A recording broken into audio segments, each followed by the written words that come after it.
آج کی ہماری اس ویڈیو کا عنوان ہے نہ عقل ہے نہ شکل ہے۔ تو پھر دیر کس بات کی، چلیے شروع کرتے ہیں آج کی ویڈیو کو۔ ہمارے قریب کے دیہات کا ایک واقعہ ہے۔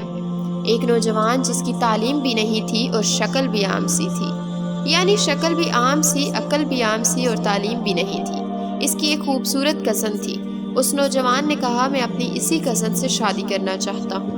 چنانچہ ماں باپ نے بھی ادھر زور دیا۔ لڑکی والوں نے لڑکی سے پوچھا تو لڑکی نے تو شروع میں ہی ہاں کر دی۔ نکاح ہو گیا، رخصتی بھی ہو گئی، لیکن جب وہ آ کر اس کے پاس رہی تو اب اسے پتا چلا کہ یہ تو پکا جاہل ہے۔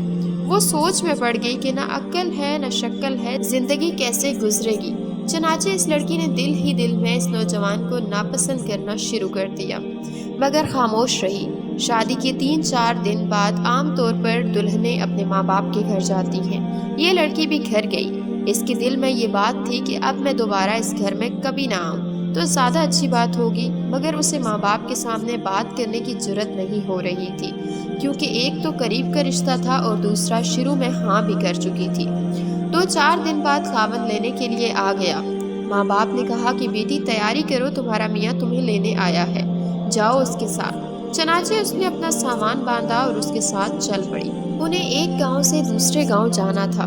راستے میں اس نے خاوند سے کہا مجھے پیاس لگی ہے۔ قریب ہی ایک کنواں تھا۔ خاوند نے جا کر ایک طرف گٹھڑی رکھی اور کنویں کے ڈول کے ذریعے پانی بھرنے لگا۔ بیوی کے دل میں شیطان نے ایک ایسی بات ڈالی کہ اس نے پیچھے سے اپنے خاوند کو کنویں میں دھکا دے دیا۔ جب دھکا دیا تو خاوند کنویں میں جا گرا۔ اس نے دل میں سوچا کہ اب یہ مر کھپ جائے گا اور ہمیشہ کے لیے اس سے جان چھوٹ جائے گی۔ اب وہ واپس ماں باپ کے گھر چلی گئی اور اس نے ان کے پاس جا کر عورتوں والا مکر کیا۔ عورتیں مکر میں تو مشہور ہی ہوتی ہیں، وَجَاءَ وَأَبْوَاهُمْ عَشَاءً يَبْكُونَ، جیسے اخوان یوسف نے مکر کیا تھا ویسے ہی اس نے بھی کیا۔ وہ روتی ہوئی گھر پہنچی۔ ماں باپ نے پوچھا کہ کیا ہوا؟ خاوند مجھے بٹھا کر کہیں چلا گیا۔ میں اتنی دیر تک اس کا انتظار کرتی رہی۔ میں اکیلی تھی، مجھے ڈر لگنے لگا، کوئی غیر مرد آ جاتا تو میرا کیا ہوتا۔ مجھے جان کا بھی خطرہ تھا اور عزت کا بھی خطرہ تھا۔ وہ تو بڑا بے پرواہ سا آدمی ہے، اس لیے میں واپس آ گئی ہوں۔ یہ سن کر ماں باپ کو بھی بڑا غصہ آیا کہ اس نے ہماری بیٹی کو اس طرح لاوارث چھوڑ دیا اور خود کہیں چلا گیا۔ یہ ایسا بے وقوف انسان ہے۔ اب ادھر کی بات سنیں۔ جب خاوند پانی میں گرا تو جان بچانے کے لیے اس نے ہاتھ پاؤں مارے تو اس کا ہاتھ اس رسے پر پڑ گیا جس کے ساتھ ڈول بندھے ہوتے تھے۔ اس نے اس رسے کو مضبوطی سے پکڑ لیا اور ڈوبنے سے بچ گیا۔ کافی دیر کے بعد اس نے ہمت کی اور آہستہ آہستہ رسے پر چڑھتے چڑھتے باہر نکل آیا۔ باہر نکل کر اس نے سوچا کہ میں کیا کروں۔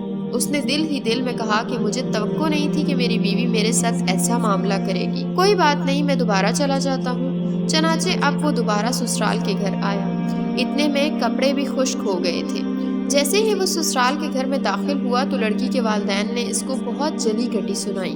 کہنے لگے تو کیسا بے عقل انسان ہے کہ تو ہماری بیٹی کو اکیلے چھوڑ کر چلا گیا، تو بڑا بے پرواہ ہے، تجھے اس کا ذرا خیال نہیں۔ انہوں نے جو کچھ کہا اس نے خاموشی سے سنا اور آخر میں صرف اتنا کہا کہ ہاں مجھ سے غلطی ہو گئی ہے، بہرحال آپ اپنی بیٹی کو بھیج دیں، ہمیں گھر جانے میں دیر ہو رہی ہے۔ جب انہوں نے دیکھا کہ یہ بہت شرمندگی کا اظہار کر رہا ہے تو انہوں نے پھر بیٹی سے کہا کوئی بات نہیں، اب تم چلی جاؤ۔